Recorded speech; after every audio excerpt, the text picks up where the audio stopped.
तो मुझे लगा कि कुछ टाइम के लिए एक प्लेयर ना हवा के अंदर बातें कर रहा है, ही टेकिंग शॉट, ही टेकिंग अटेम्प्ट्स, तो वो बड़ा फैसिनेटिंग था मेरे लिए। सो from that I choose the game sports basketball because popularity less थी।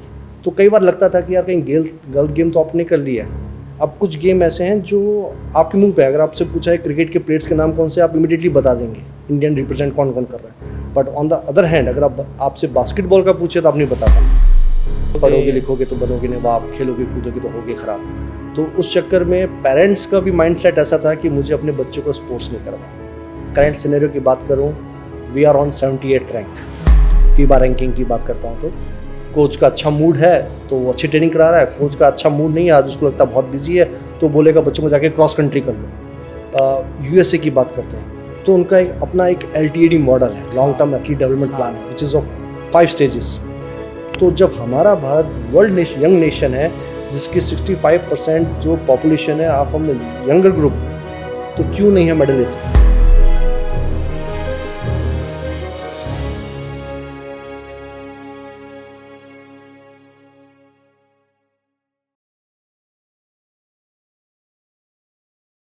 Welcome to Podcast with Professionals. I'm your host Keith Tiwari, and with us today, our esteemed personality, Dr. Ravinder Singh Rajpurohit sir, an individual who beautifully represents the blend of academic excellence, on-ground experience, and development in sports field.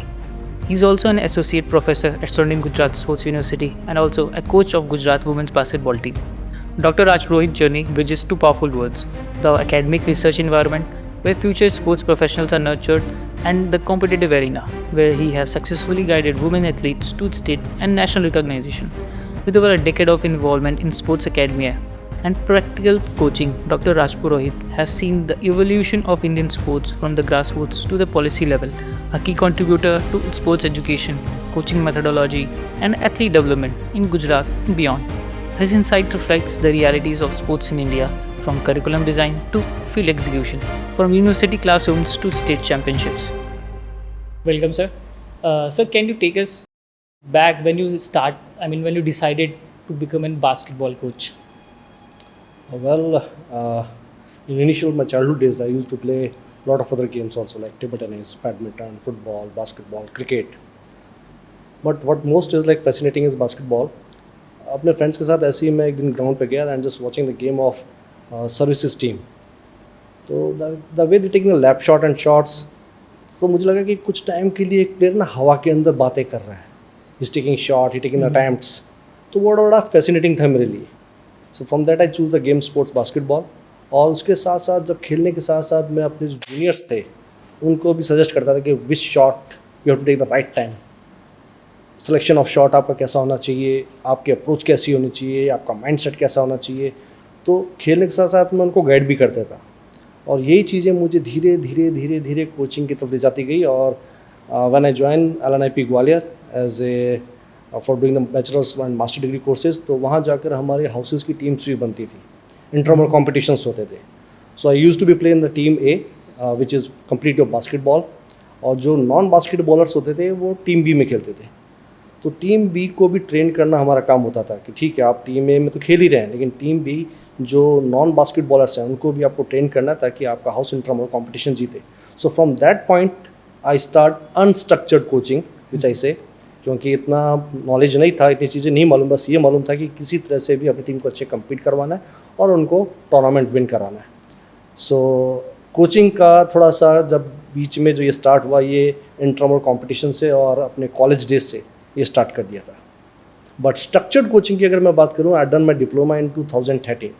उसके बाद से मैं structured coaching के अंदर आया, कैसी approach होनी चाहिए, किस तरह से आपको ट्रेन करना है, कैसे आपको एंटायर प्रोडक्शन फॉलो करवाना है अपने प्लेयर्स को, उसमें technical part, technique parts, group tactics, team tactics, वो सभी एस्पेक्ट्स को कवर करके फिर हमने एक रियल वे में, सही वे में कोचिंग कैसे होती है वो स्टार्ट किया। मतलब कॉलेज डेज से स्टार्ट हुआ ये सारी चीज़ें? या फ्रॉम कॉलेज डेज मैंने ये स्टार्ट किया। सर आपने बोला कि it was fascinating for you, तो बचपन में आपने और भी सारे गेम्स खेले होंगे, क्रिकेट मोस्टली शायद मेरे को ऐसा लग रहा है खेला भी होगा आपने, बास्केटबॉल तो खेला ही था, उसके बाद फिर आप फुटबॉल हो गया, वॉलीबॉल हो, बहुत सारे गेम्स है, बट ऐसा क्या कि मतलब बस बास्केटबॉल ही है, और भी चीज़ों में तो फैसिनेटिंग कुछ तो लगा होगा? नहीं, वही मैंने आपको बताया कि जैसे क्रिकेट, हाँ use to play cricket also, easily accessible है, आपको जहाँ भी जाएँ आपको बच्चे मिल जाते हैं, प्लेयर्स मिल जाते हैं, and with one ball with one bat आप आराम से जगह बना लेते हैं। लेकिन जैसे मैंने बताया बास्केटबॉल गेम के लिए मैंने एक अच्छा गेम देखा सर्विसेज का, इंडियन आर्मी जो प्ले करती है सर्विसेज गेम्स होते हैं वो हमारे वहाँ हो रहे थे, तो मैं वहाँ गया, देखा मैंने, और the moment they carry the ball, इतने जल्दी अटैक्स होना, डिफेंसिव मूवमेंट होना, और जो प्लेयर्स होते हैं लाइक 10 मिनट्स का एक क्वार्टर वो खेल रहे हैं तो they giving their best, 100% effort लगा रहे हैं, even the slides on diving on court also. तो ये जो चीज़ें देख के मुझे लगा कि एक बॉल के पीछे और ये जो प्लेयर्स हैं कितना डेडिकेटली अपना काम कर रहे हैं। I wish I can play also the same game.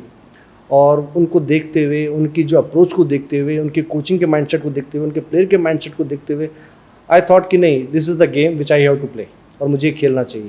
And I start my journey from that game, और धीरे धीरे उसके अंदर मुझे सक्सेस मिलती गई। अपने जो स्कूल टूर्नामेंट्स में खेला मैं, वहाँ चैम्पियन रहे, वहाँ कैप्टनशिप भी की, फिर कॉलेज में भी खेला, वहाँ भी चैम्पियनशिप रही। उसके बाद सीनियर स्टेट, सीनियर नेशनल खेलते खेलते थोड़ा सा ऐसा हुआ कि ये गेम मेरे लिए पैशन बन गया। बट एक होता है कि एक स्टेज आता है जहाँ पे मतलब किसी किसी के में अर्ली में बहुत स्टेज में आ जाता है, बहुत किसी किसी में थोड़ा लेट आता है। तो कुछ ऐसे चैलेंजेस आपने फेस करे स्टार्टिंग में बास्केटबॉल खेलते खेलते एज अ प्लेयर में, या फिर उसके बाद ट्रांजिशन जब आपका कोच में हुआ तो उसमें भी? दिस इज़ अ ग्रेट सिंग, माझी तेरी कश्ती के तलबदार बहुत हैं, इस पार कुछ उस पार बहुत हैं। जिस शहर में खोली है तूने शीशे की दुकान, उस शहर में पत्थर के खरीदार बहुत हैं। सो इनिशियल फेज में सेल्फ डाउट भी होता है कि जब आप सोचते हैं कि जो हमारी सराउंडिंग्स हैं, जो हमारा एनवायरनमेंट है, वो स्पोर्ट्स को इतना लाइक नहीं करता। Even in my home also, like my family member जितने भी हैं वो सभी एजुकेशन लाइन के अंदर हैं, none of the from the sports background. तो वहाँ पर अपने आप को अप्रोच करवाना, सस्टेन करवाना, स्पोर्ट्स को कैरी करना इज़ क्वाइट डिफ़िकल्ट। सोसाइटी में तो बात की बात है, पहले आप घर में लड़ना पड़ता है, उसके बाद आपको बाहर लड़ना पड़ता है। But my grandfather, my father, my mom, और ये सब सपोर्टिव थे कि yes, if you want to pursue your career in the sports, go with that. तो वहाँ से स्टार्ट किया। लेकिन जो मेन चैलेंजेस थे वो ये था कि बास्केटबॉल गेम जो है वो बहुत डिमांडिंग गेम है। अगर आप चाहते हैं कि आप इंटरनेशनल लेवल पे खेलें या फिर आप अपने आप को नेम और फेम चाहते हो, तो उसके लिए आपको बहुत ज़्यादा मेहनत करनी पड़ेगी। दूसरी चीज़, सबसे बड़ा जो चैलेंज ये है कि बास्केटबॉल, अगर मैं वर्ल्ड लेवल की बात करूँ, India is on 78th rank. तो आप कभी भी इतने बड़े इंटरनेशनल प्लेटफॉर्म पे आपकी टीम जा नहीं रही तो लोग जान नहीं पा रहे। अब कुछ गेम ऐसे हैं जो आपके मुंह पे, अगर आपसे पूछा है क्रिकेट के प्लेयर्स के नाम कौन से, आप इमीडिएटली बता देंगे इंडियन रिप्रेजेंट कौन कौन कर रहा है। But on the other hand, अगर आपसे बास्केटबॉल का पूछे तो आप नहीं बता पाएंगे, बिकॉज पॉपुलरिटी तो लेस थी। तो कई बार लगता था कि यार कहीं गलत गेम तो आपने कर लिया है। फिर ये था कि नहीं, मुझे खेलना तो यही है, जिसमें आपका इंटरेस्ट है उसी में खेलना, उसी में आपको आगे बनना है।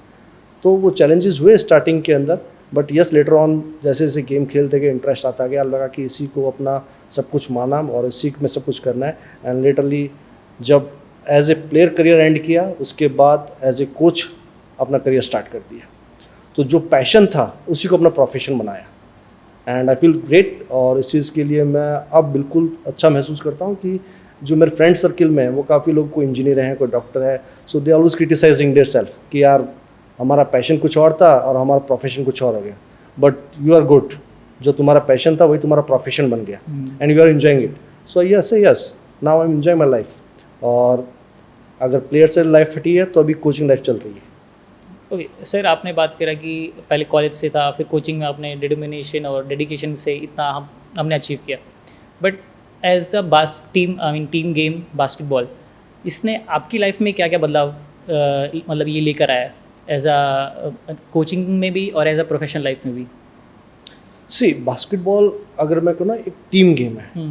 टीम गेम, बाकी गेम भी, अगर आप देखें फुटबॉल भी टीम गेम है, क्रिकेट भी टीम गेम है, हैंडबॉल भी टीम गेम है, वॉलीबॉल भी टीम गेम, सभी टीम गेम है। लेकिन बास्केटबॉल के अंदर जो एक पैटर्न है उसको आप समझेंगे कि पांचों के पांचों प्लेयर ऑफेंस में जा रहे हैं, पांचों प्लेयर डिफेंस पे आ रहे हैं। It's mean all players played on the same heart beat.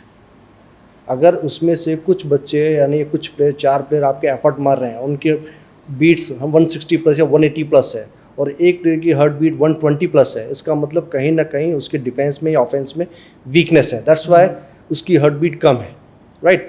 So in team game, in real sense, कि जब पांचों प्लेयर अपना एफर्ट डाल रहे हैं, आप ये नहीं सोच सकते कि आप लेस एफर्टेबल हो, आपको भी अपनी टीम के लिए उतना ही एफर्ट डालना है। और वही चीज़ थ्रू स्पोर्ट्स हमारी लाइफ में के अंदर भी आती है कि जिस टीम के लिए हमें काम करना है, we have to give our 100% effort.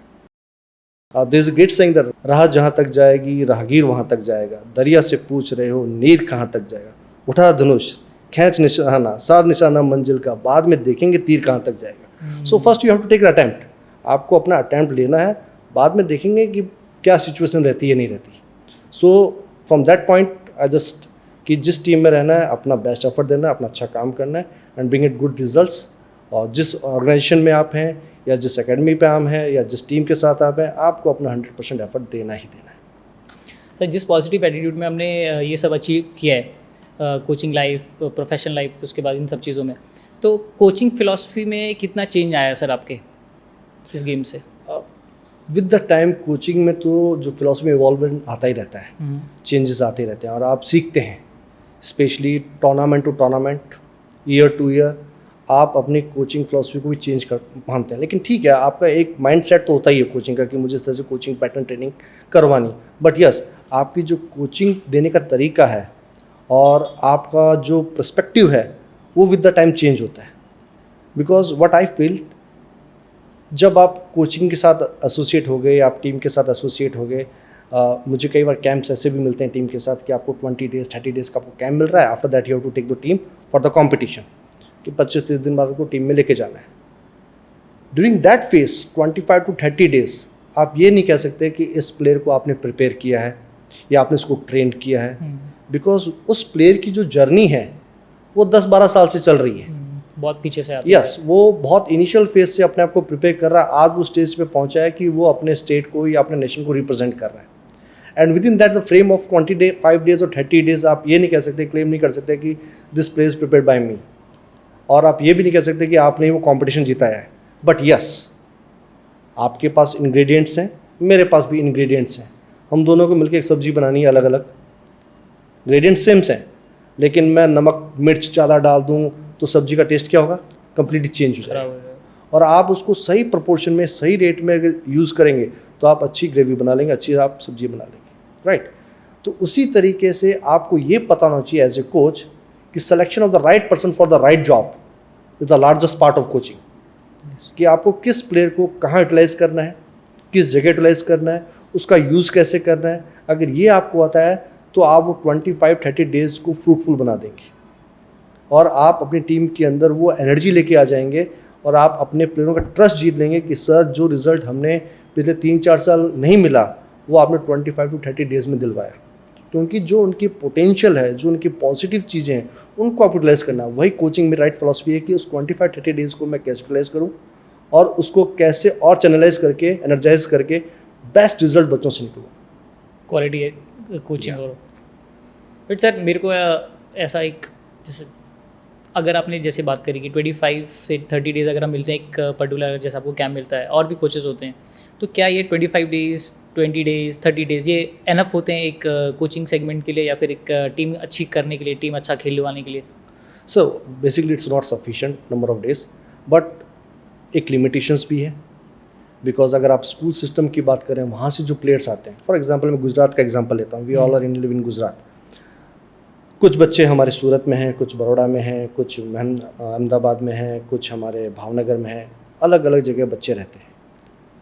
अब उनको 3 महीने 4 महीने के लिए आप बुला नहीं सकते एक जगह पे, बिकॉज अगर आप बुलाते हैं तो उनकी एजुकेशन सफ़र करती है। तो आपके पास कुछ नंबर ऑफ डेज़ होते हैं कि yes you have 25 to 30 days, इस टाइम फ्रेम के अंदर वो अपनी अपनी जगह प्रैक्टिस तो कर ही रहे हैं, अपने अपने कोचेज़ के अंडर प्रैक्टिस कर ही रहे हैं।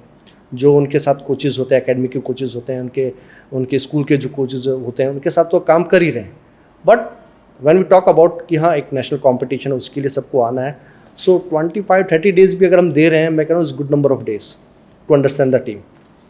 हाँ अगर आपको 2-3 महीने मिलते हैं बहुत और अच्छी बात है, but at least 25 to 30 days we require to understand the team, उनकी प्लेयर्स को समझने के लिए, उन पे किस तरीके से काम करना वो जानने के लिए, और उनसे बेस्ट रिजल्ट लेने के लिए हमें इतना नंबर ऑफ डेज़ तो चाहिए। So school system is okay.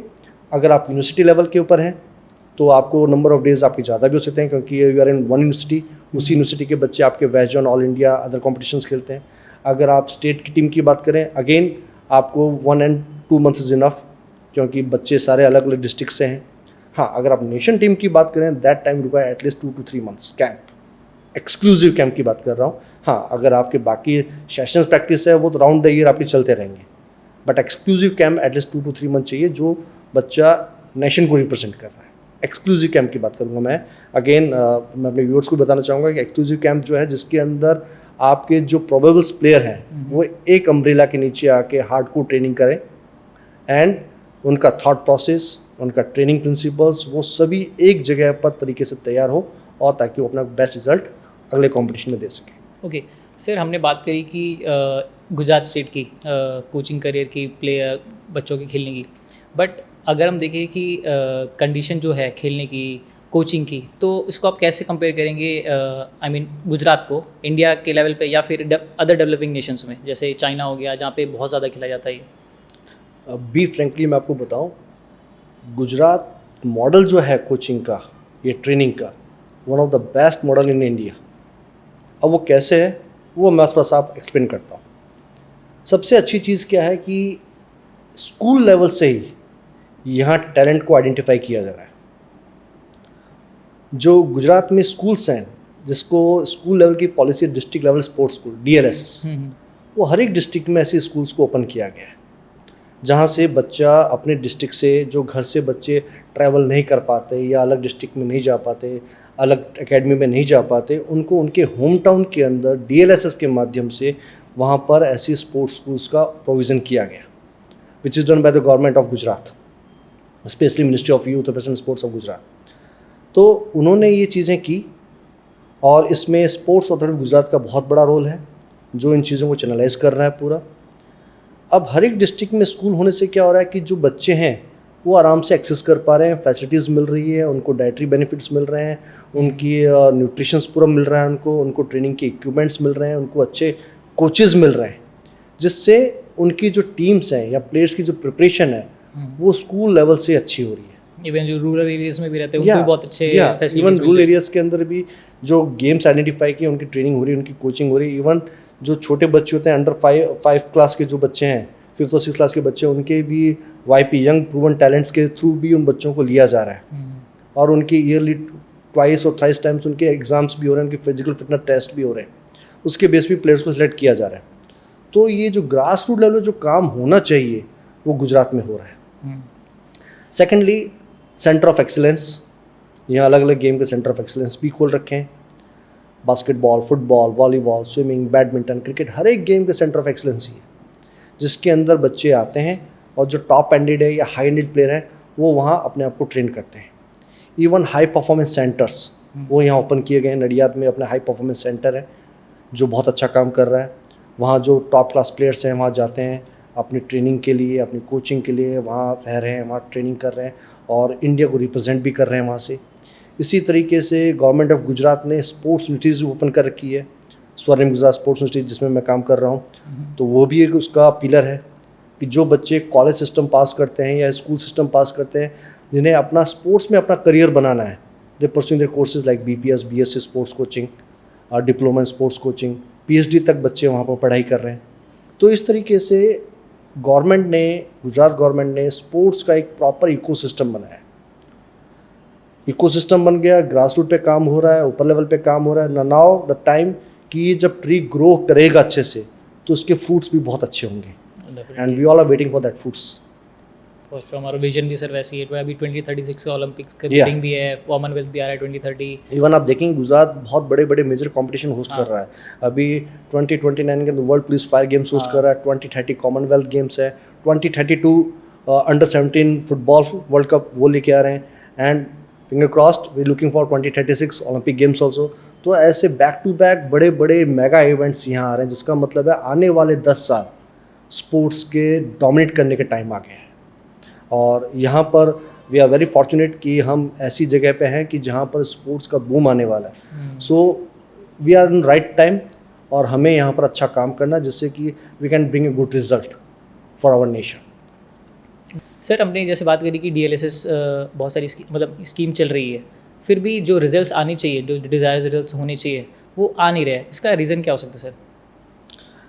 देखिए कि इसमें क्या है कि एक तो हमें काफ़ी जल्दी रहती है हर चीज़ में कि रिज़ल्ट जल्दी चाहिए। हाँ, स्कूल सिस्टम की बात कर रहे हैं, अभी जो बच्चा है वो अनस्ट्रक्चर्ड ट्रेनिंग करता हुआ है, like when he was like in just 5th class और 6th क्लास, तो अभी वो जब आया है तो उसको पता भी नहीं ट्रेनिंग के कॉन्सेप्ट्स क्या है, इवन दे डोंट नो कि कैसे उसको सेशन स्टार्ट करना है, कैसे उसको सेशन एंड करना है।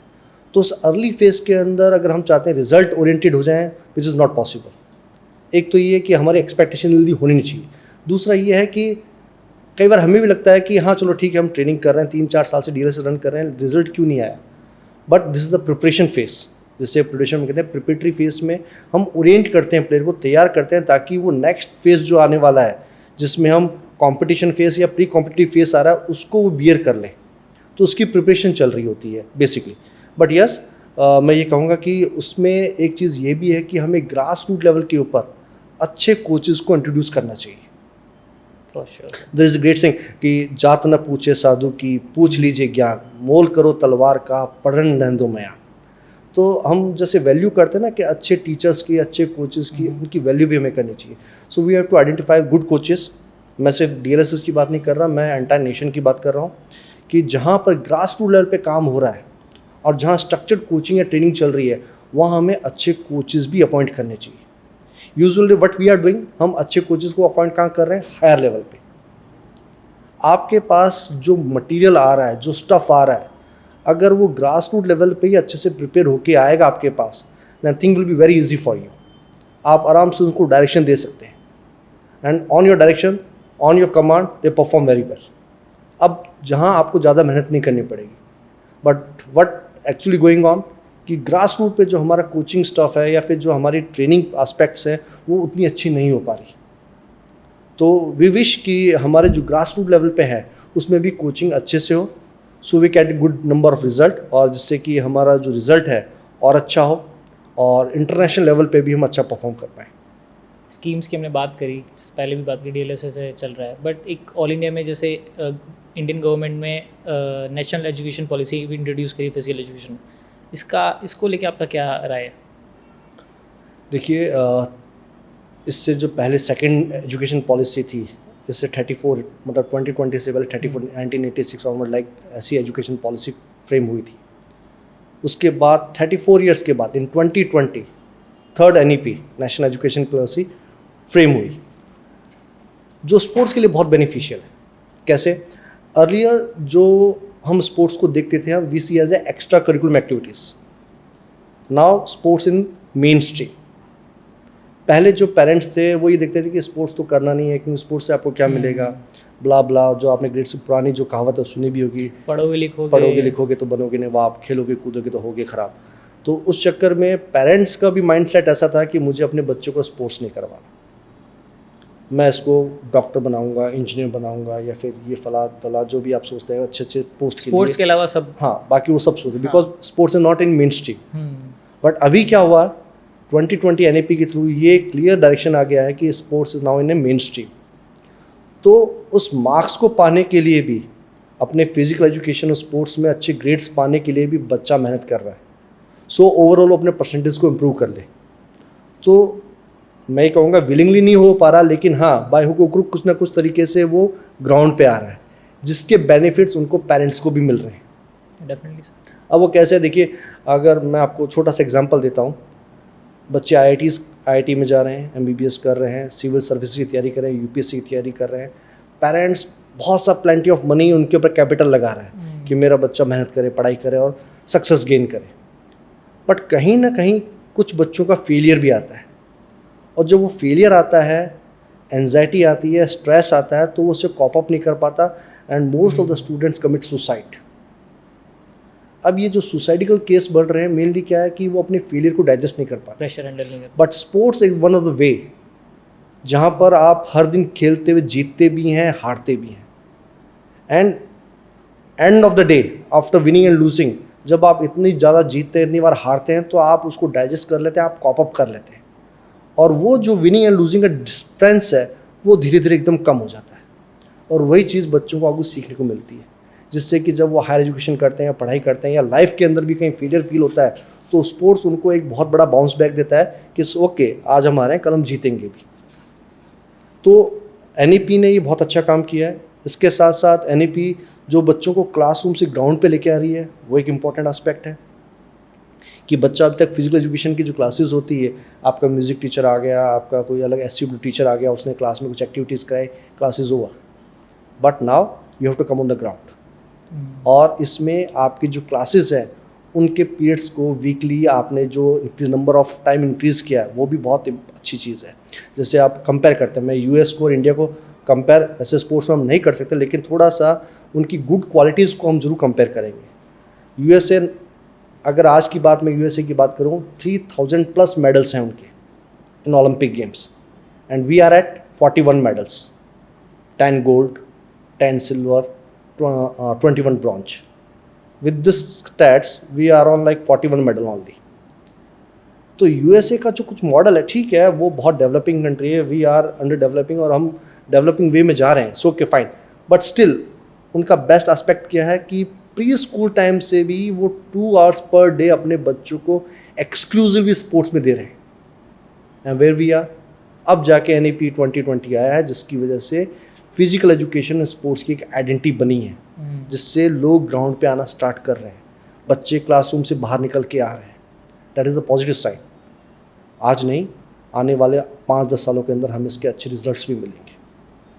Sir, you are also included into women coaching, basketball coaching, so वो जर्नी कैसी थी आपके लिए?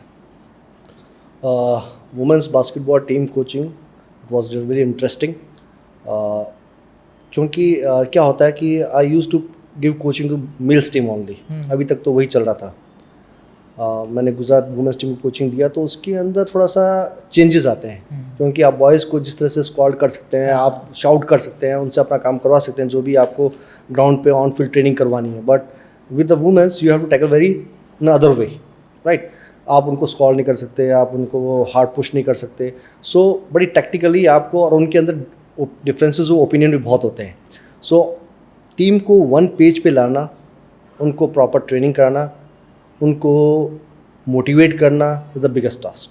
बट सर, हमने बात कही कि वुमेंस टीम में क्वालिटीज़ बहुत अच्छी होती हैं, बट एक जब ये टीम बनती है, एक लोअर लेवल से ही आती होगी, इवेंचुअली ग्रास रूट लेवल से ही हम पुटअप करते होंगे प्लेयर्स को, वहाँ का और एक upper level, national level, local level, यानी हम बात करें डिस्ट्रिक्ट लेवल पे, फिर और फिर एक ऊपर नेशनल लेवल पे, डिफरेंसेस क्या रह जाते हैं? देखिए, गर्ल्स टीम में मेन चैलेंजेस आपको ये होता है कि ठीक है, आप अपने डिस्ट्रिक्ट में खेल रहे हैं, क्वाइट फाइन, गुड, लेकिन जब आप उनको अलग स्टेट लेवल के लिए बाहर लाने की बात होती है, उनके घर से कंफर्ट जोन से बाहर लाने की बात होती है, then it become challenge for you, क्योंकि आपको उनके पेरेंट्स को काउंसिल करना पड़ता है, उनको समझाना पड़ता है, फिर फीमेल्स को ग्राउंड पे लेके आना, बाहर अदर दूसरे डिस्ट्रिक्ट में लेके जाना, दूसरे स्टेट में लेके जाना, आपकी भी उतनी रिस्पॉन्सिबिलिटी बनती है। वहाँ वो बच्चे आपके बच्चे होते हैं, तो हर तरीके से आपको उनको सिक्योर फील करवाना है, फिर उनको टीम में लेके जाना, खिलाना, ये जो प्रोसेस है, कंप्लीट प्रोसेस, ये आपके लिए बड़ा चैलेंजिंग होता है। लाइक बॉयज़ टीम में आपके लिए तो चैलेंजेस नहीं है, पेरेंट्स आर रेडी, आप लेके जाएंगे, वो चाहते हैं हमारा बच्चा अचीवमेंट पाए, वो आपको भेज देंगे। वुमेंस टीम के अंदर, गर्ल्स टीम के अंदर जो पेरेंट्स जो जानते हैं स्पोर्ट्स को, जो पहचानते हैं स्पोर्ट्स को कि स्पोर्ट्स में ये चीज़ें होती हैं, ट्रेनिंग होता है, कैंप्स लगते हैं, टीम ट्रैवल करती है, तो उनके लिए फिर भी ईजी है। But those parents who don't know about the ABCD of sports, लेकिन उनके बच्चे में पोटेंशियल है, उनके बच्चे में टैलेंट है, तो उन लोगों को हमें थोड़ा ज़्यादा समझाना पड़ता है, उनको बताना पड़ता है, और क्या चीज़ें अच्छी होंगी अगर उनका बच्चा अच्छा खेलेगा। तो उनका दूसरा क्वेश्चन ये भी होता है कि सर कुछ अच्छा नहीं हुआ तो क्या होगा, व्हाट्स नेक्स्ट, या तो वो सब चीज़ें काउंसिल करनी पड़ती है, उनको बताना पड़ता है, तब जाके बच्चे की थोड़ी सी फ्रीडम मिलती है, वो ट्रेनिंग के लिए आ पाता है, वो ट्रेनिंग कर पाती है, and then gradually with the time वो चीज़ें सही समझते समझते उनको फिर अचीवमेंट्स मिलते हैं। But sir, apart from coaching, जैसे कि एज अ कोच हमारा काम है कोचिंग करना, बट अगर एक इंडिविजुअल है, एक एथलीट है, उसको वो अच्छा खेलता, हमें पता है अच्छा खेल रहा है, तो आप उसको मोटिवेशन कैसे लेकर, उस गेम के अंदर उसको बना के कैसे रखेंगे हम? सी मेरी बिगेस्ट स्ट्रेंथ मैं ये मानूंगा कि I am good in motivation, कि जो आपने ट्रेनिंग कराना है वो तो ओवर द ईयर्स चल ही गया। अब जब आपको कैंप टाइम मिलता है या जो कंपटीशन टाइम आपको जो मिलता है, वही मेन टाइम होता है जब आप प्लेयर को बूस्ट करते हो, प्लेयर को मोटिवेट करते हो, उन्हें याद दिलाते हो कि what are the positive points you have which you have to display in the game of in the time of competition. तो वही सबसे बड़ा रोल है। जैसे मैं आपको स्टार्टिंग में भी कहा था कि selection the right person at the right job is the largest part of coaching. और उस लार्जेस्ट पार्ट ऑफ कोचिंग को गेम टेम्पो में बनाने के लिए जो आपका मोटिवेशन है वो बहुत इंपॉर्टेंट रोल प्ले करता है। तो इसमें जो हमारी टीम मीटिंग्स होती है वो बहुत इंपॉर्टेंट होती है। टीम मीटिंग्स के अंदर प्लेयर सारे बैठते हैं, with discussing on our aspects कि हमारे पॉजिटिव एस्पेक्ट्स क्या हैं, जिससे हम खेलने वाले हैं, उनके नेगेटिव पॉइंट्स क्या हैं, किस तरीके से हम गेम में डोमिनेट करेंगे, हमारे प्लेयर्स को हमें किस तरीके से पुश करवाना है, वो सब डिस्कशन होता है। और थ्रू आउट द गेम मेरा एक सजेशन रहता है प्लेयर्स को कि आप जब भी खेल रहे हैं, अगर हम लीड कर रहे हैं तो हमारी लीड की भूख और बड़ी होनी चाहिए, खेलते रहिए। लेकिन जब आपको लगे कि डाउनफॉल हो रहा है या आपको लगता है कि आप अच्छा परफॉर्म नहीं कर पा रहे हैं, look at outside of your bench table, जहां आपके बाकी प्लेयर्स बैठे हैं, उस होप के साथ बैठे हैं, उस उम्मीद के साथ बैठे हैं कि आप लोग अच्छा परफॉर्म करेंगे तो हमें भी अच्छा मौका मिलेगा, हम भी उसी तरह परफॉर्म कर पाएंगे। और जो पॉजिटिव एनर्जीज़ हमारी बेंच पे होती है या फिर हमारे जो मीटिंग रूम्स में होती है, उससे प्लेयर काफ़ी मोटिवेट होता है कि यस मुझे जीत के जाना है और नेक्स्ट डे की गेम की प्लानिंग वापस उसी मीटिंग रूम में मुझे करनी है, मुझे यहाँ से हार के वापस नहीं जाना है। So such kind of words, such kind of meetings have to boost the players to give his or her best at the time of competition. तो कोई एक ऐसा मोमेंट या कोई ऐसी स्टोरी जो आपको याद है, जिस मतलब किसी भी इंडिविजुअल की, एथलीट की, जो आप बताना चाहिए कि इसकी मतलब उसने जितनी मेहनत करी उसकी वजह से इसका इतना इम्प्रूवमेंट हुआ और आगे तक गया? ऐसी कई स्टोरीज़ हैं जो इसमें मैंने प्लेयर को बड़े क्लोजली देखा है और बहुत डीपली उनसे मैंने डिस्कशन भी किया है। I quote one name, Mirant Italia, very energetic kid. और जब वो खेलता था तो भी उसकी जो एनर्जी देखने को दिखती थी कि यार ये जो स्टफ़ है ये इंडिया स्टफ़ है। जब मैं उससे फर्स्ट टाइम मिला था तभी मैंने उसको लगा था कि नहीं, ये जो स्टफ़ है is complete basketball player. And जब उसने स्टार्ट किया, he use to play for the state, Gujarat state लिए खेलता था। And gradually with the time after completion of graduation मैंने उसको बीपीएड कोर्स करने के लिए भी बोला था कि आप अपना स्पोर्ट्स तो कंटिन्यू कर ही रहे हो, इसके साथ साथ आप अपना एकेडमिक अचीवमेंट्स भी रखिए, हमारे पास ऑप्शन होने चाहिए लाइफ के अंदर। सो ही डन बीपीएड इन स्वर्णिम गुजरात स्पोर्ट्स यूनिवर्सिटी, जहाँ पर 2 साल मेरे साथ में टीम में खेला भी था। तो उसके जो उतार चढ़ाव मैंने देखे लाइफ के अंदर, because he face lot of challenges in his life. कई बार उसका ऐसा नाम हुआ कि वो इंडिया कैंप तक गया, इंडिया कैंप से उसका नाम कट डाउन हो गया। ऐसा 2-3 बार उसके साथ हुआ। एंड ही ब्रेक डाउन, वो कम्प्लीटली ब्रेक डाउन हो चुका था। उसके पास को ऐसा था कि सर आई नीड काउंसलिंग। वो हमारी फ़ोन पे डिस्कशन होती थी, जब सामने मिलते तब डिस्कशन होती थी। And I always give motivation to him कि नहीं, you are the person who going to represent India one day. आप इस तरह से अपने आप को गिव अप मत कीजिए, आप ट्रेनिंग कीजिए। And regularly after competition session training कर रहा है, कॉम्पिटिशन खेल रहा है और उसके अपडेट्स मुझे मिलते रहते थे। So by continuous watching him, master degree उसने हमारी यूनिवर्सिटी से किया वापस। And that time we use to play, हमने काफ़ी वेस्ट जोन कॉम्पिटिशन्स खेले, ऑल इंडिया कॉम्पिटिशन खेले। Latterly he pursue coaching diploma again from SGSU। That time he represent Khelo India university games and being a captain उसने silver medal जीता, even entire SGSU medal silver medal जीता। And soonly latterly he play for the India. After 3 or 4 attempts उसका name cut down हुआ, उसके बावजूद भी उसने हिम्मत नहीं हारी एंड ही रिप्रेजेंट इंडिया। और इंडिया टीम में काफ़ी अच्छा परफॉर्म भी किया उन्होंने। And currently he working as a income tax officer in Gujarat government और काफ़ी अच्छा है उनका करियर रहा है।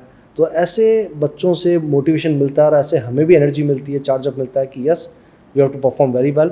और ऐसे कई प्लेयर हमें प्रोड्यूस करने हैं जो भारत का नाम भी रोशन करें और अपने लाइफ के अंदर भी अच्छा अचीवमेंट गेन करें। सर आपने जैसे भी बात बताई मीरान सर की, जैसे मीरान भैया की अपनी कहानी बताई किस तरीके से, सर आप मोटिवेशन और एक ट्रस्ट जो बिल्ड होता है कोच और एक इंडिविजुअल प्लेयर का, वो आप कैसे बिल्डअप करते हो? कीर्ति, बहुत इंपॉर्टेंट, बहुत अच्छा क्वेश्चन आपने पूछा है। ये मोटिवेशन, ट्रस्ट बहुत अच्छी चीज़ है ये। अब आप देखिए, कई बार ऐसा होता है कि आप किसी अननोन प्लेयर को आप ट्रेन कर रहे हो जिसको आप जानते भी नहीं हैं और उसने कोई गलती की या कोई मिस्टेक कमिट किया, ऑन फील्ड गड़बड़ की, तो आप उस पर शाउट करते हैं। आपने शाउट किया तो वो जो प्लेयर है वो भी आपको वर्बली कुछ ना कुछ बोल देगा। तो समवेयर वो ऐसा क्यों होता है? क्योंकि अभी तक आपने उस प्लेयर के लिए किया ही क्या है। आपने 1% भी एफर्ट आपने उसके लिए डाला नहीं, ना आपने उसको ये फील करवाया कि yes I am for you, I am standing behind you, आपकी हर एक सक्सेस अनसक्सेस के साथ में रहूँगा और आपको फीड करूँगा, आपको मोटिवेट करूँगा। ऐसा आपने कुछ काम नहीं किया। बट जब आप किसी से एक्सपेक्टेशंस करते हैं कि आपके लिए बच्चा आपके लिए ट्रस्ट बिल्डअप करे, आपको रिस्पेक्ट दे, उसके लिए आपको पहले काम करना पड़ता है। सो व्हाट माई मेंटलिटी, मैं कोशिश करता हूँ, मेरी फ़िलासफ़ी ये है कि मैं पहले बच्चे को अच्छे से जितना मैं कंट्रीब्यूट कर सकूँ उतना मैं उसके लिए कंट्रीब्यूशन दूँ। We go for the training session चलते हैं। ट्रेनिंग सेशंस के अंदर क्या न्यू थिंग्स हम ऐड कर सकते हैं या क्या नई चीज़ मैं उनको सिखा सकता हूँ वो उनको बताता हूँ, और उनको अचीव करने के लिए क्या क्या वेज़ हैं, क्या क्या मीन्स हैं, क्या क्या मेथड्स हैं, उनके साथ हम ट्रेनिंग करते हैं। So with the time at least for with 5 और 6 डेज उसको ये फील हो जाता है कि यस, कि हमारी जो कोचिंग है, हमारी जो ट्रेनिंग है वो राइट वे में चल रही है। क्योंकि मोस्ट ऑफ द जो प्लेयर्स जो आपके पास आते हैं ट्रेनिंग करते हैं, वो ये नहीं है कि आपके पास ही ट्रेनिंग कर रहे हैं, वो उससे पहले भी कई जगह ट्रेनिंग करके आए के साथ इन्वॉल्व होते हैं। तो उनको ये लगता है कि ये जो कोचिंग है या ये जो कोच है मेरे लिए कैसे ज़्यादा प्रायोरिटी वाला है और किस तरह से अच्छा है। तो वो फील कराने के लिए आपको अपने बेस्ट देना पड़ता है। Once you do this thing, और उसके बाद जब कंपटीशन स्टार्ट्स होते हैं तो उसके अंदर जो आपकी टीम मीटिंग्स है, आपका जो डिस्कशन है, आपके बच्चों का जो फेलियर्स है, उस पर जो आपका वन ऑन काउंसलिंग है, डिस्कशन है, वो आपको प्लेयर से ज़्यादा क्लोजअप लेके आता है। और एक बार ये जो आपकी केमिस्ट्री है आपके प्लेयर और आपके कोच के बीच में बन जाती है, तो उसके बाद आप देखिए मिरेकल ही मिरेकल है। फिर तो जो आपके स्टेटमेंट है, आपकी जो कमांड है, उस पर प्लेयर अपने बेस्ट परफॉर्मेंस देना स्टार्ट कर देता है। जब ये कोच का और प्लेयर का ट्रस्ट बिल्डअप एक बार हो गया, उसके बाद आप देखिए आपको कोचिंग में इतना इंटरेस्ट आएगा, इतना मज़ा आएगा उनको प्लेयर साथ काम करने में। अगर आप उन्हें बोलेंगे ट्रेनिंग मॉर्निंग 4 o'clock है, they are ready on 4 o'clock। आप बोलेंगे इवनिंग 9 o'clock तक आपकी ट्रेनिंग चलेगी, दे विल बी देयर। तो जब आपको इस तरह का रिस्पॉन्स आपको आपके प्लेयर से मिलता है तो आपको कोचिंग देने में भी मज़ा आता है। और ये रिलेशनशिप उसके बाद अगर आप किसी पे शाउट भी करते हैं, किसी पे आप स्कॉल भी करते हैं प्लेयर को कि उसकी गलतियाँ ये है, आप चिल्ला भी देते हो, तो प्लेयर उसको अदरवाइज ना लेके पॉजिटिव नोट पे लेगा और वो आपके साथ खड़ा रहेगा। तो ये चीज़ें विद द टाइम आप कोचिंग ट्रेनिंग, आपका इंटेंट अच्छा होगा, 100% आप एफर्ट लगा रहे हो, आप प्रॉपर ट्रेनिंग करा रहे हो, आप बच्चों को अच्छे से समझा रहे हो, आप टीम मीटिंग्स के अंदर उनके साथ अच्छे से जेलअप हो रहे हो, तो ये चीज़ें जब होती है तो ऑटोमेटिक आपका रिस्पॉन्स भी उस तरीके से मिलना स्टार्ट हो जाता है। Okay sir, government schemes like खेलो इंडिया, टारगेट ओलंपिक पोडियम, तो सर ये जो स्कीम्स मतलब हो रही हैं, तो इसमें एक इंडिविजुअल प्लेयर का कितना फ़ायदा हो रहा है? डेफिनेटली ये जितनी भी स्कीम्स आप बता रहे हैं, टॉप्स की स्कीम बता रहे हैं, खेलो इंडिया यूनिवर्सिटी गेम्स भी आ रहे हैं, खेलो इंडिया रूरल गेम्स भी आ रहे हैं, अभी अस्मिता कॉम्पिटिशंस भी आ रहे हैं, इसके अलावा अलग अलग जो स्टेट पॉलिसीज़ हैं उनके थ्रू भी, स्कीम्स के थ्रू बच्चों को बेनिफिट मिल रहा है। तो ये सारी स्कीम्स बेनिफिट तो दे रही हैं, बिकॉज पहले क्या था कि आपको एक आधी स्कीम से ही आपको बेनिफिट मिल रहा था प्लेयर को, और जहाँ हम हाई लेवल ट्रेनिंग की बात करते हैं या हाई परफॉर्मेंस की बात करते हैं तो हमारा एक्सपेंडिचर भी वैसा ही होता है। तो उसके अंदर ये जो स्कीम्स होती हैं ये आपको मॉनेटरी बेनिफिट्स देती हैं और आपको एक सपोर्ट देती है, सपोर्ट सिस्टम की तरह आपके साथ काम करती है। चाहे आपको कोचेस प्रोवाइड करवाने हो, चाहे आपको फैसिलिटी का असेसमेंट करवाना हो, चाहे आपको टेस्टिंग करवानी हो, चाहे आपको एक्सपोजर के लिए कॉम्पिटिशन्स खेलने हो, इन सब चीज़ों के लिए अलग अलग स्कीम आपको बेनिफिट देती है।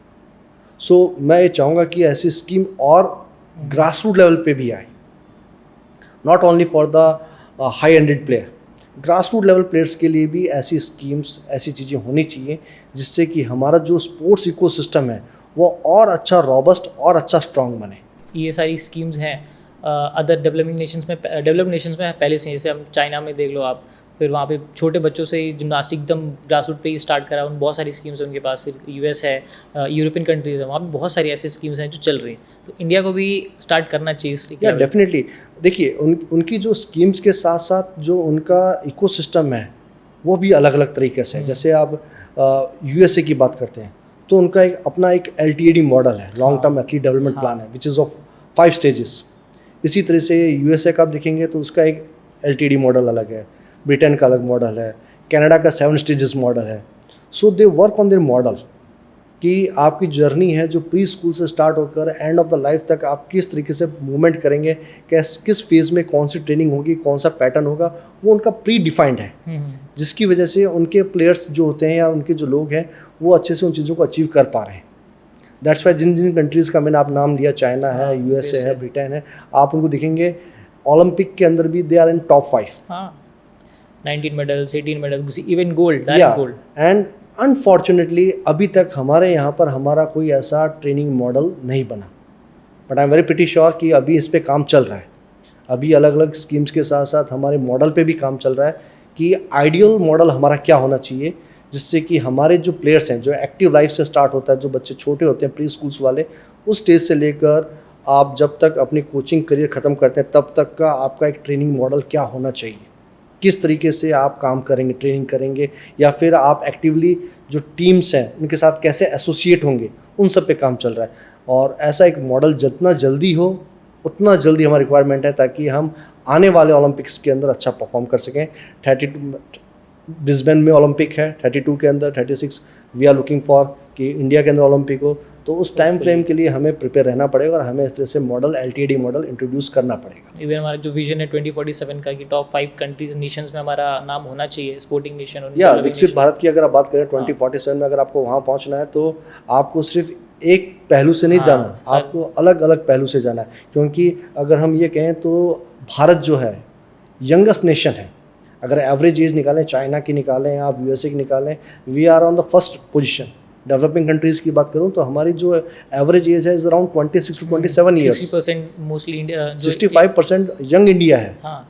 और आप जो ओलंपिक्स की बात करते हैं कि ओलंपिक में जो मेडल्स आ रहे हैं, जो भी मेडल्स आ रहे हैं आप देखेंगे 80 to 90% are coming from university system. चाहे US की बात कीजिए आप, चाहे चाइना की बात कीजिए, जो यूनिवर्सिटी सिस्टम है, इसका मतलब क्या है कि जो एज ग्रुप है 20 to 25 ईयर्स, इसी एज ग्रुप के अंदर मोस्टली 80 to 90% मेडल्स हैं वर्ल्ड के।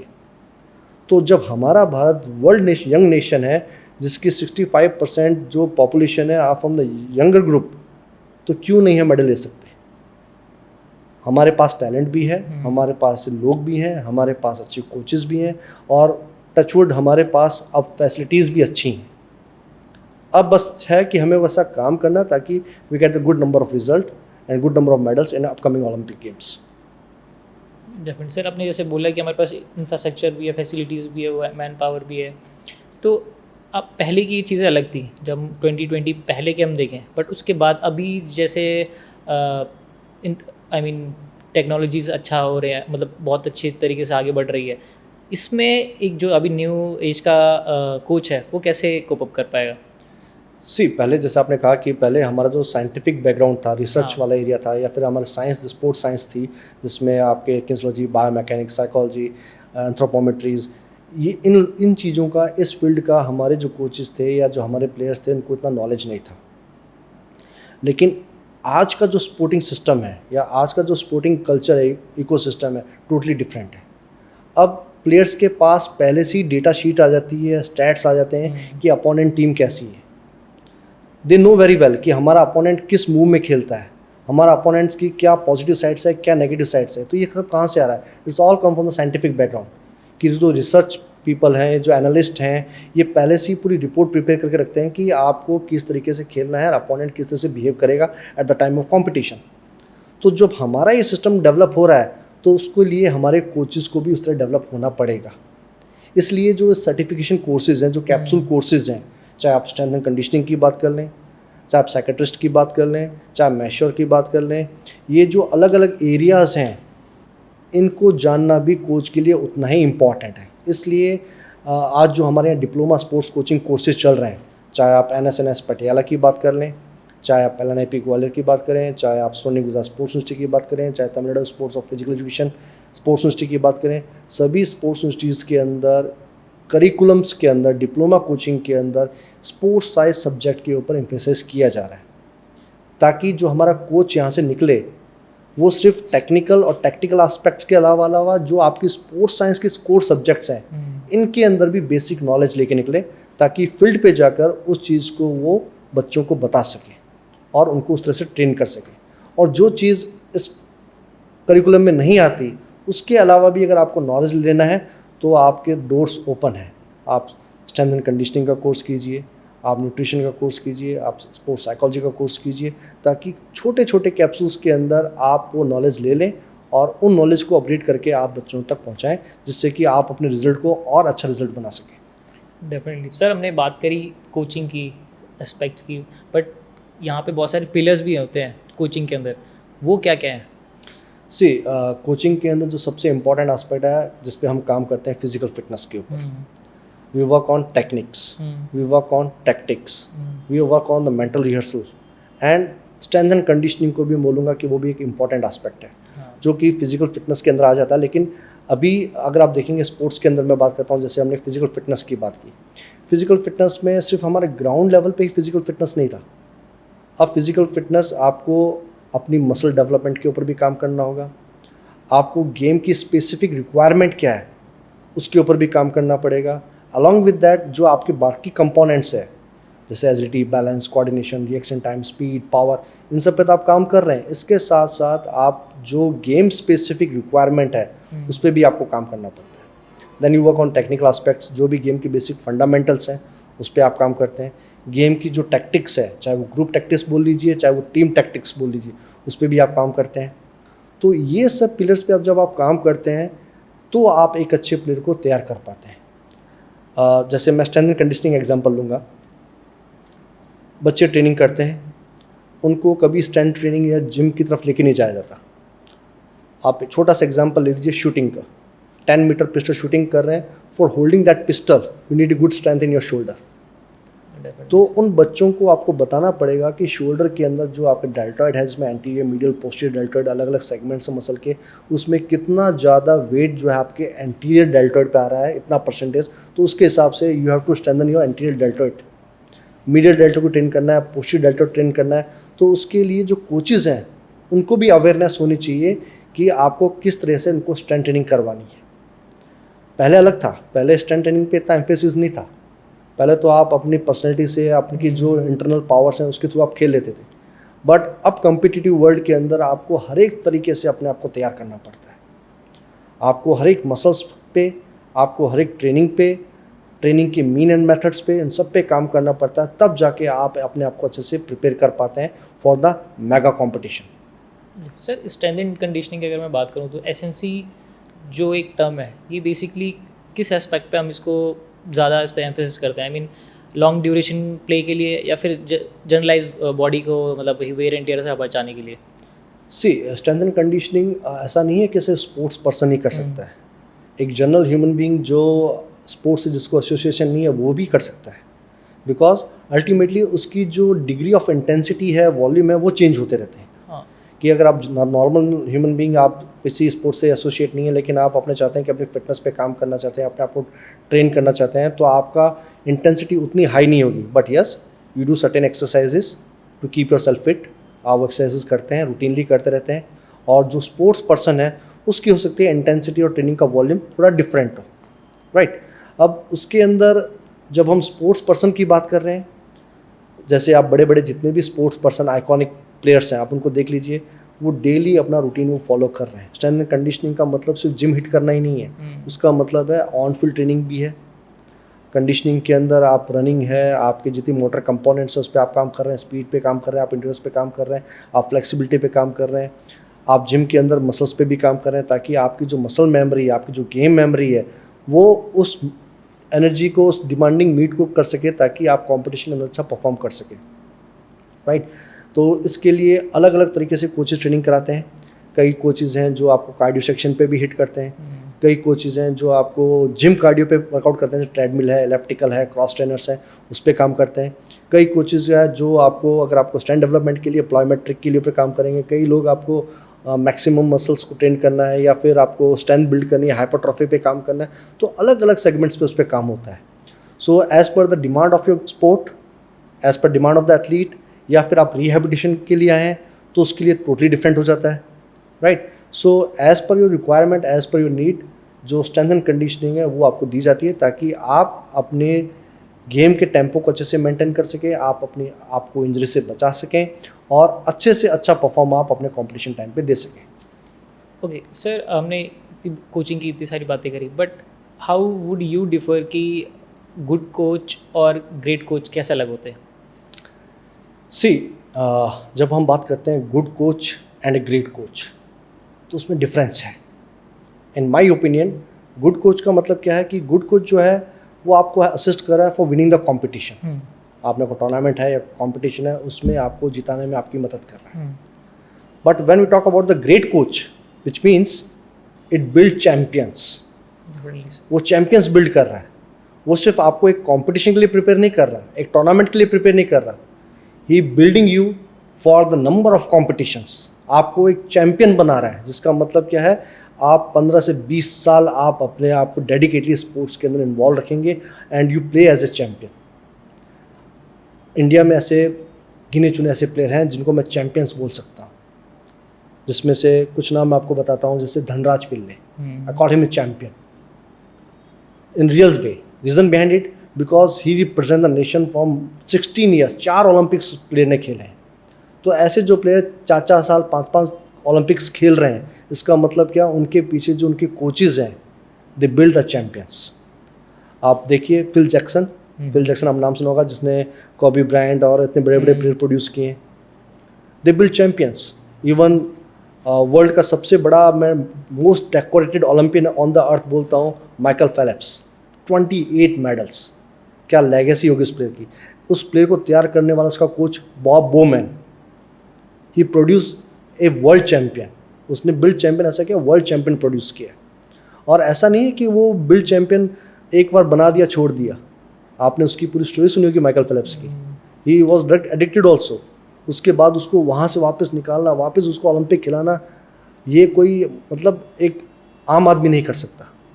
तो ऐसे कोचेस को हैट्स ऑफ है जो इस तरीके के चैम्पियंस को बिल्ड करते हैं, जो वर्ल्ड लेवल पे जाकर अपना परफॉर्मेंस देते हैं, और वो उनको सिर्फ कंपटीशन टाइम तक ही फ्रेम नहीं करते, रेडी नहीं करते, 24/7 वो उनको थ्रू द लाइफ उनको प्रिपेयर करते हैं।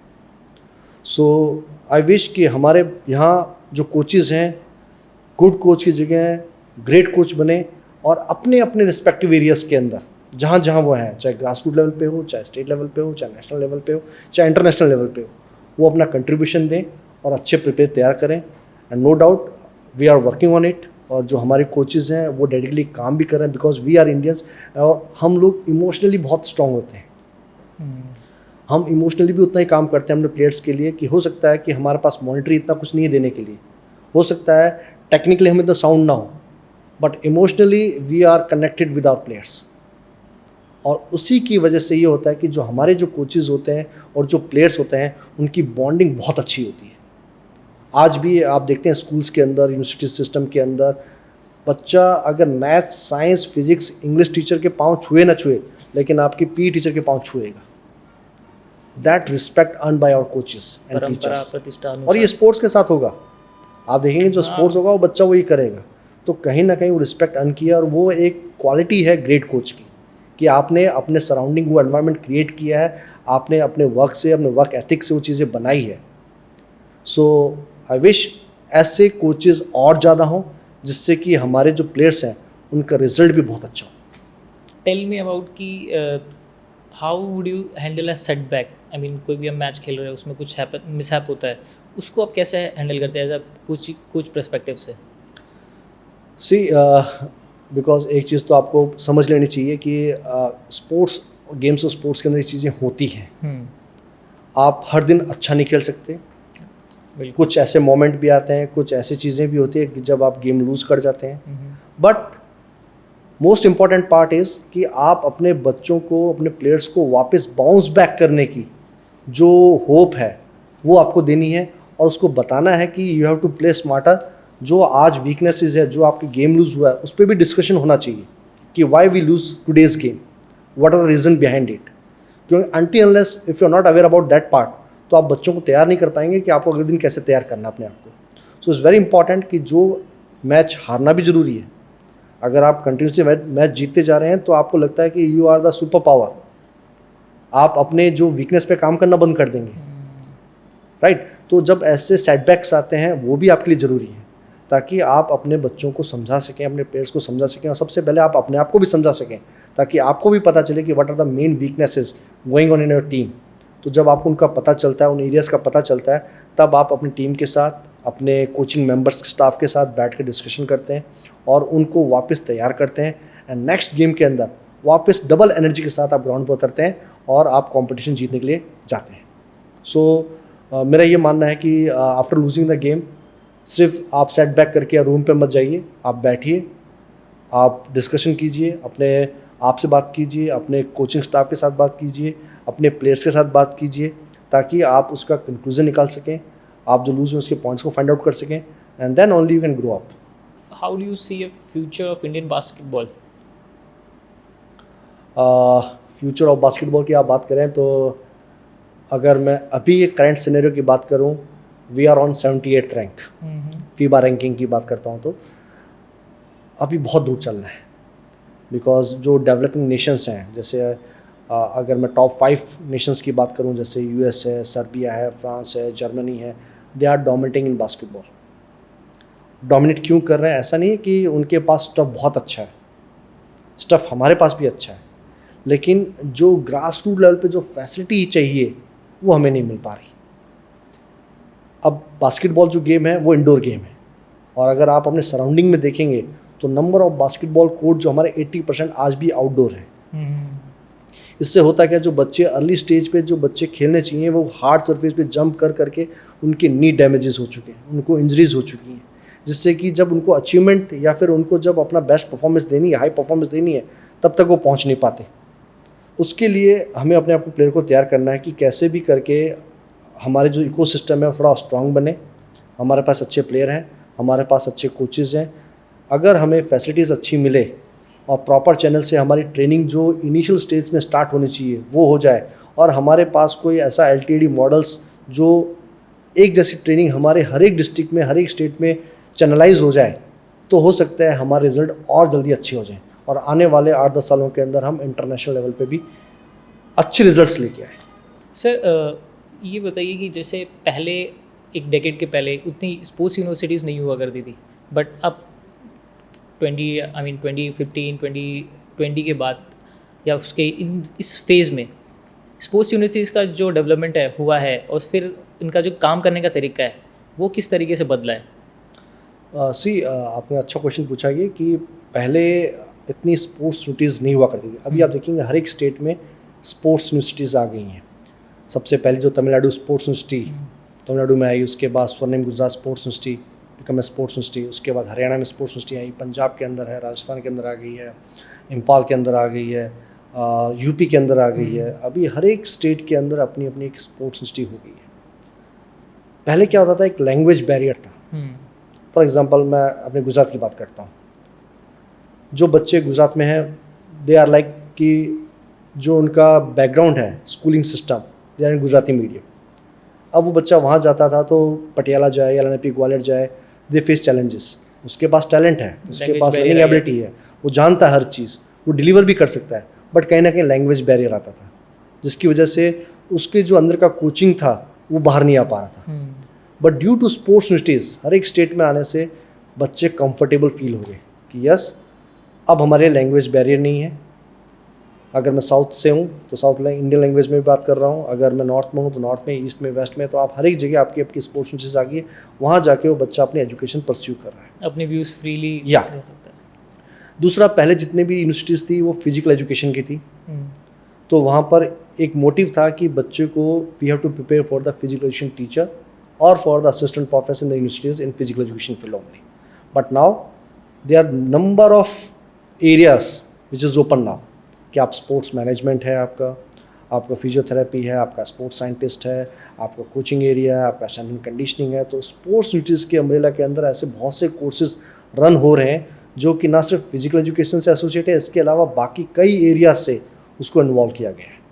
बट अभी भी ऐसा लगता है कि स्पोर्ट्स यूनिवर्सिटीज़ के अंदर स्पोर्ट्स को लेकर और ज़्यादा एम्फेसिस होना चाहिए, रिसर्च पे काम होना चाहिए, स्पोर्ट्स साइंस के ऊपर काम होना चाहिए, प्लेयर्स को प्रिपेयर करने के लिए प्लेयर्स के जो रोल मॉडल्स हैं उनको बनाना चाहिए, वहाँ हाई परफॉर्मेंस लैब सेटअप होने चाहिए, वहाँ पर ट्रेनिंग के जो कैंप्स होते हैं वो ऑर्गेनाइज करने चाहिए, ताकि वहाँ आपको सारी स्पोर्ट्स साइंस की हेल्प उन बच्चों को मिल सके जो आपके कैंप के अंदर है। फॉर एग्जांपल हमने कोई कैंप रन किया फुटबॉल टीम का, फॉर 20 डेज़ 25 डेज़। तो जो प्लेयर्स आ रहे हैं उनको एक अम्ब्रेला के नीचे ही आपको सारा साइंटिफिक बैकग्राउंड सपोर्ट वहाँ मिल जाए। तो इस तरीके से स्पोर्ट्स सिटीज़ को रन करना चाहिए। काफ़ी चीज़ें डिस्कशन चल रहे हैं, काफ़ी कोर्सेज डिज़ाइन किए जा रहे हैं and we are very assure कि जल्द ही ऐसे कोर्सेज इंट्रोड्यूस होंगे, ऐसी स्पोर्ट्स सिटीज़ में ऐसी चीज़ें आएंगी जिससे कि हम अपने स्पोर्ट्स सिस्टम को और स्ट्रॉन्ग कर पाएंगे। अलग अलग लैब्स आ रही हैं, बायोमैकेनिक्स लैब है, फिजियोलॉजी लैब है, आपकी साइकोलॉजी की लैब है, न्यूट्रिशन लैब है, योगा एक्यूथेरेपी और इन सब की लैब चल रही हैं। तो ये सब चीज़ें होने से जो आपका स्पोर्ट्स इकोसिस्टम है हर एक स्टेट का वो स्ट्रांग होगा और वहाँ के जो लोकल सिटीजन्स हैं जो स्टेट के हैं उनको भी काफ़ी हेल्प मिलती है एजुकेशन परस्यू करने में भी। और जो हमारा फीमेल सेक्शन है जो बाहर अदर स्टेट में नहीं जाता या किसी रीज़न की वजह से कुछ प्रॉब्लम्स है, इश्यूज़ हैं, उससे वो नहीं जा पाते, तो उनको भी हेल्प मिलती है कि अपने अपने स्टेट्स में ये चीज़ें पूरी कर रही हैं और हम एक स्ट्रॉन्ग नेशन को बिल्ड कर रहे हैं थ्रू स्पोर्ट्स यूनिवर्सिटीज़ के through. Sir, can you share a piece of advice which you give young aspiring coaches अभी आ रहे हैं, पहले भी बहुत आए हुए हैं लेकिन अब जो नए नए आ रहे हैं तो इनको आप क्या बोलेंगे? मैं पीस ऑफ एडवाइस तो क्या सजेशन दे सकता हूँ कि जो भी हमारे न्यू एस्पायरिंग कोचेज़ आ रहे हैं वो अपने आप को सिर्फ बुक्स के साथ बांध के ना रखें। ऑन फील्ड जाके जो भी आपने नॉलेज गेन किया उसको ऑन फील्ड इम्प्लीमेंट भी करें। यूजुअली क्या होता है कि जो अभी न्यू कोचेज़ आते हैं दे रीड द बुक्स और उसके साथ वो कंप्यूटर पे आपने प्रोडक्शन टेबल बना लिया, सब कुछ तैयार कर लिया, लेकिन ऑन फील्ड जाके उसका इम्प्लीमेंटेशन नहीं हो रहा, तो वो चीज़ ना हो। तो मैं कोशिश करूँगा कि ये चाहूँगा कि सजेशन देना चाहूँगा कि जितने भी कोचेज़ हैं वो ऑन फील्ड जाकर बच्चों के साथ मिंगल अप होके, जेल अप होके जो भी आपने एलाइड साइंस, स्पोर्ट्स साइंस का नॉलेज लिया है उसको रियल वे में ऑन फील्ड कंट्रीब्यूट करें, उनको तैयार करें, उनको समझाएं और बच्चों को प्रिपेयर करें कि हर एक सिचुएशन के अंदर, हर एक चीज़ के अंदर वो अपने आप को कैसे डेवलप कर सकते हैं, राइट। बिकॉज स्पोर्ट्स के अंदर अर्ली सेटबैक जल्दी आते हैं। अगर आपको कोई अचीवमेंट गेन नहीं हुआ आप गिव अप कर देते हैं। हाँ। तो हमारे जो कोचेज़ हैं उनको एज ए काउंसलर भी बनना पड़ेगा कि वो बच्चे के साथ टाइम स्पेंड करें। यूजुअली मैं देखता हूँ कि जो कोचेज़ हैं अपने मोस्टली ऐसे आते हैं कि मॉर्निंग 6 o'clock सेशन है, 8 o'clock फिनिश हुआ, will back to our houses और जो भी हमारे अलग वर्क्स हैं उस पर हम चले जाते हैं। बट आपके मेन सेशन के बाद जो आपका 10 to 15 मिनट्स पैप टॉक है, ब्रीफिंग टाइम है, वो आपका प्लेयर्स के साथ होना चाहिए, जिसमें आप उनसे डिस्कस करें, आप उनको बताएं, उनको समझाएं क्या वीकनेसेस हैं, क्या प्रॉब्लम्स हैं, क्या इश्यूज़ हैं, जिनसे वो अपने आप को गेम को और इम्प्रोवाइज़ कैसे करना है उस पर काम कर सकें। तो वो सब डिस्कशन हो और जो भी आपका रिसर्च साइंस है, स्पोर्ट्स साइंस है, उसका नॉलेज जो आप ले रहे हैं उसको ऑन फील्ड इम्प्लीमेंट करना भी स्टार्ट करें। और इसके साथ साथ अगर आपको वर्ल्ड लेवल पे बाकी कोचेज़ के साथ अपने आप को डिमांडिंग मीट करनी है या आपको लगता है कि यस मेरा लेवल उन कोचेज़ के बराबर होना चाहिए, तो उसके लिए आपको रिसर्च ओरिएंटेड होना पड़ेगा, आपको स्पोर्ट्स साइंसेस के लिए अपने आप को तैयार करना पड़ेगा और जो लेटेस्ट टेक्नोलॉजी चल रही है स्पोर्ट्स के अंदर, जो इक्विपमेंट्स चल रहे हैं या उन इक्विपमेंट के साथ कैसे काम करना है वो सभी आपको आना चाहिए। तो इन सब चीज़ों पे अगर आप एरियाज पे काम करेंगे then definitely you become a good coach और you can become a great coach. एक जनरल फीडबैक ऑडियंस को, क्वेश्चंस कैसे लगे, हाउ वाज द क्वेश्चन, उसके आंसर्स कैसे थे आपने जो दिए, क्या जो हम काम कर रहे हैं मतलब PWP पे कैसे स्पोर्ट्स के ऊपर जो भी चीज़ जो भी आपको अच्छा लगा इसके ऊपर। I am following you from last 1 year और जो मैं देख रहा हूँ PWP बहुत अच्छा काम कर रही है, स्पेशली जो आपके आर्ट ऑफ क्वेश्चनिंग है, मतलब स्पेशली आप ऐसा नहीं है कि फ्रेम करके आप क्वेश्चंस पे आ गए, जो एक क्वेश्चन होने चाहिए स्पेशलाइज्ड क्वेश्चन, वो क्वेश्चनिंग यहाँ हो रही है और उतने अच्छे रिस्पॉन्स भी आपको मिल रहे हैं। और ये सबसे अच्छा है कि आप सिर्फ हाई एंडेड एक्सपर्ट्स को नहीं ले रहे, जो भी स्कोर एरिया में जो आप काम कर रहा है आप उस पर्सन को यहाँ लेके आ रहे हैं, उनके व्यूज़ सुन रहे हैं और उन व्यूज़ को आप लोगों तक पहुँचा रहे हैं। सो ये बहुत अच्छी चीज़ है। मोस्टली क्या होता है कि ऐसे कई लोग हैं जो अपने अपने एरियाज़ के अंदर अच्छा अच्छा काम कर रहे हैं बट उनको नेम और फेम नहीं मिल रहा या उनकी बात जनरलाइज नहीं हो रही। सो थ्रू योर पॉडकास्ट ये चीज़ें हो रही हैं कि अलग अलग स्पेशलाइज एरियाज़ के अंदर जो जो लोग काम कर रहे हैं, जो रियल वे में अच्छा काम कर रहे हैं, उनको आप अपने यहाँ पर हॉट सीट पे लेके आते हैं, उनसे अच्छी क्वेश्चनिंग कर रहे हैं, उनसे अच्छा डिस्कशन कर रहे हैं और उनकी जो बातें हैं वो जनरलाइज होकर सभी लोगों तक पहुँच रही है, विच आई फेल्ट कि ये ऐसे कई लोगों को इंस्पायर करती है, कई लोगों को मोटिवेट करती है। और इस मोटिवेशन से या फिर हमारी इन डिस्कशन से उनको कुछ सीखने को मिले तो वो हमारे लिए अच्छा है। और ये एक सोसाइटी के लिए एक बहुत बड़ी हेल्प होती है कि सोसाइटी में सिर्फ आप ये नहीं है कि आप काम करते हैं, पैसा मिलता है, उसी से आपकी सोसाइटी रन होती है. सच काइंड ऑफ प्रोग्राम्स जो एक बच्चे को भी इंस्पायर करे एक पॉडकास्ट से भी, तो मैं मानूंगा ये बहुत बड़ा सपोर्ट है, बहुत बड़ा हेल्पिंग सिस्टम है. So thanks to you and your entire team who work very well. And over the year मैं चाहूँगा कि ये थोड़ा सा और ग्रैंड सक्सेस गेन करे और व्यूअर्स बढ़े आपके, और एक अच्छा डिमांडिंग पॉडकास्ट बने आपका. विद विशेष I just congratulate to one and all entire team. Thank you, sir, for coming to our show, for giving such insightful insights to our audience. मैं होप करूँगा कि आगे भी चीज़ें चलती रहें, अच्छे गेट्स हमारे आएंगे उसकी तरीके से. Thank you sir. Thank you for watching this podcast till then. अब आपको 3 छोटे से काम करने हैं. सबसे पहला, आपको ये वीडियोस मिनिमम से मिनिमम किसी एक नॉन इंडिविजुअल को जरूर शेयर करनी है, ताकि हो सके उसको इस वीडियो को देखने के बाद कुछ एक नया परसेप्शन चेंज हो सके, उसको कुछ नया जानने को मिले. दूसरा, आपको ये वीडियो लाइक और शेयर ज़रूर करनी है. और तीसरा, अगर आपको इस वीडियो को देख के कुछ भी अच्छा लगा हो या बुरा लगा हो तो कमेंट बॉक्स में अपने कमेंट ज़रूर डालेंगे. हम अब उसको नेक्स्ट वीडियो में ज़रूर इंप्रूव करने की कोशिश करेंगे. तब तक के लिए मिलते हैं अपने नेक्स्ट पॉडकास्ट में. जय हिंद.